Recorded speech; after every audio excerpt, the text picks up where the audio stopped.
जय गुरु जी, शुक्राना गुरु जी, अनंतम अनंतम शुक्राना गुरु जी। गुरु जी के चरणों में मेरा कोटि कोटि प्रणाम और सारी संगत जी को जय गुरु जी। तो संगत जी, आज मैं आपके साथ 2 शुक्राना सत्संग शेयर कर रही हूँ और आप भी अपना शुक्राना सत्संग शेयर करना चाहते हैं तो मेरे व्हाट्सएप नंबर पर आप लिखकर या अच्छे वॉइस में रिकॉर्डिंग कर भेज सकते हैं और व्हाट्सएप नंबर आपको मिल जाएगा डिस्क्रिप्शन बॉक्स में। और अभी तक आपने इस चैनल को सब्सक्राइब नहीं किया है तो जल्दी से सब्सक्राइब कर लीजिए। तो चलिए सत्संग शुरू करते हैं। ये सत्संग जो कि मुझे व्हाट्सएप पर मिला है लिखकर, और वो आंटी जी बनारस से हैं और उन्होंने अपना नाम नहीं बताया है। जय गुरु जी, शुक्राना गुरु जी के चरणों में कोटि कोटि प्रणाम और गुरु जी के प्यारी संगत जी को जय गुरु जी। संगत जी, गुरु जी की कृपा से मेरा परिवार बहुत खुश है। जय गुरु जी, शुक्राना गुरु जी। संगत जी, मेरे घर में बुधवार के दिन मरी हुई तितली मिली। गुरुजी ने परिवार का कोई बड़ा कष्ट टाल दिया। शुक्राना गुरुजी। संगत जी, गुरुजी के सत्संग में सुनी थी कि शुक्रवार के दिन तुलसी के मंजरी की पूजा और माँ लक्ष्मी जी की पूजा करके मंजरी को लाल कपड़े में बांधकर तिजोरी में रख देना। शुक्राना गुरुजी।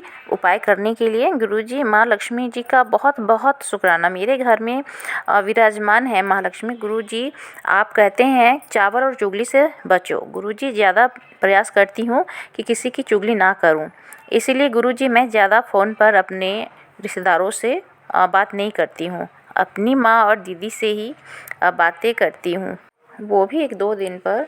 गुरुजी, आपकी कृपा से मैं सारा दिन आपका सत्संग ही सुनती रहती हूँ और आपका मंत्र जाप करती हूँ। जय गुरुजी, शुक्राना गुरुजी।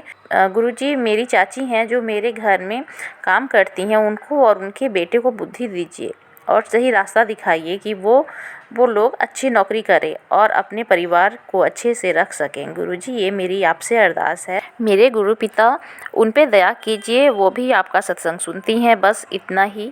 जय गुरुजी, शुक्राना गुरुजी। ओम नमः शिवाय। शिव जी सदा सहाय। ओम नमः शिवाय। गुरुजी सदा सहाय। जय गुरुजी।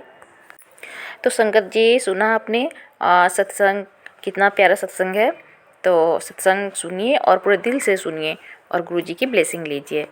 तो संगत जी, एक और सत्संग मैं आपके साथ शेयर कर रही हूँ जो कि मेरे हस्बैंड अंकल का है। जय गुरु जी, शुक्राना गुरु जी। पहले मंत्र जाप ओम नमः शिवाय, शिव जी सदा सहाय। ओम नमः शिवाय, गुरु जी सदा सहाय। गुरु जी का मैसेज 2 दिन पहले ही आया था कि तू हॉस्पिटल में जाकर और दवाई का दान कर या किसी गरीब को दवाई का दान कर दे, तो जिसे ज़रूरत होगी उसे दवाई देना था। तो संगत जी, मैं घर में रहती हूँ, मैं हाउस वाइफ हूँ। तो मैं सोच रही थी कि मैं कैसे बाहर निकलूँ, मैं कैसे हॉस्पिटल जाकर दवाई किसी को दान में दूँ। तो मुझे समझ नहीं आ रहा था कि मैं क्या करूँ। फिर मैं गुरुजी से अरदास करती हूँ, गुरुजी मैं तो घर से बाहर नहीं जाती हूँ और हॉस्पिटल भी बहुत दूर है, तो मैं कहाँ दवाई का दान करूँगी। गुरुजी आप देख लीजिए मैं क्या करूँ। तो फिर 2 दिन बीत गया संगत जी। उसके बाद क्या होता है देखिए, गुरुजी की कृपा, जो गुरुजी करवाना चाहते हैं वो खुद करवा भी लेते हैं। तो मेरे हस्बैंड अंकल ऑफ़िस गए हुए थे और ऑफ़िस में वो लंच करने के लिए जब बाहर निकले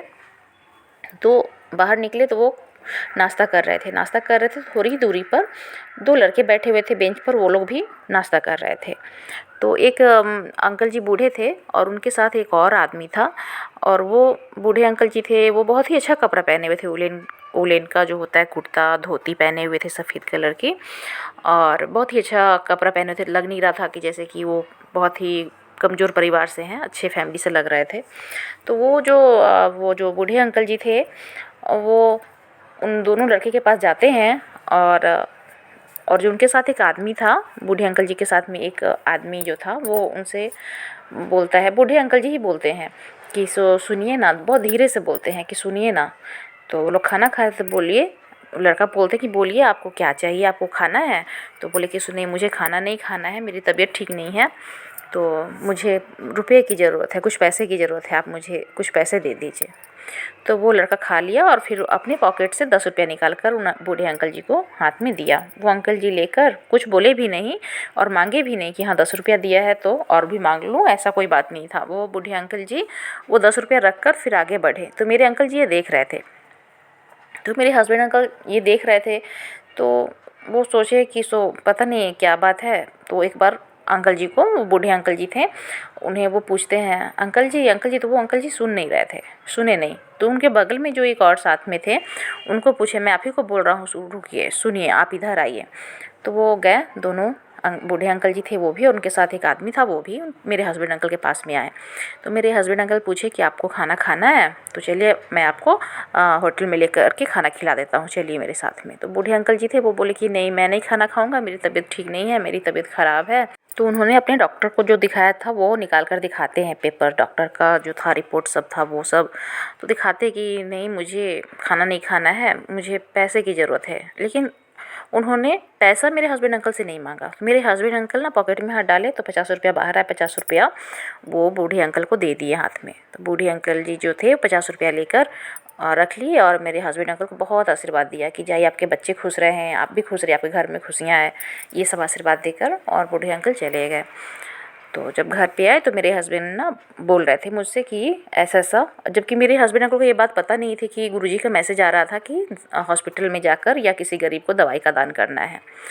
तो मुझे बताते हैं कि आज ऑफिस में ऐसा ऐसा बात हुआ। तो वो मुझे सारी बात बताते हैं। तो मैं बोलती हूँ कि गुरुजी का तो मैसेज भी आया था 2 दिन पहले कि किसी गरीब को या हॉस्पिटल में जाकर तू दवाई का दान कर दे, तेरे परिवार से सारी जो तेरे बच्चे बीमार हैं, तेरे परिवार में जो भी बीमार है ना, वो सबकी बीमारी ख़त्म हो जाएगी, ठीक हो जाएगी, सब बीमार हैं वो ठीक हो जाएंगे। तो मैं तो यही सोच रही थी कि कैसे दवाई का दान करूँगी। तो देखिए गुरुजी किसी न किसी रूप में वो दवाई का दान करवा ही लिए मेरे हस्बैंड अंकल से, कि जो मुझसे नहीं हो पाता जो मेरे पति अंकल थे उन्होंने कर दिया। तो मैं बहुत खुश हुई और अपने हस्बैंड अंकल को भी बताई कि देखिए गुरुजी कैसे करवाते हैं। और उन्होंने ही पता नहीं किस रूप में वो वहाँ पर बूढ़े अंकल जी पहुँच गए और मेरे हस्बैंड अंकल ने उन्हें थोड़ी सी मदद की।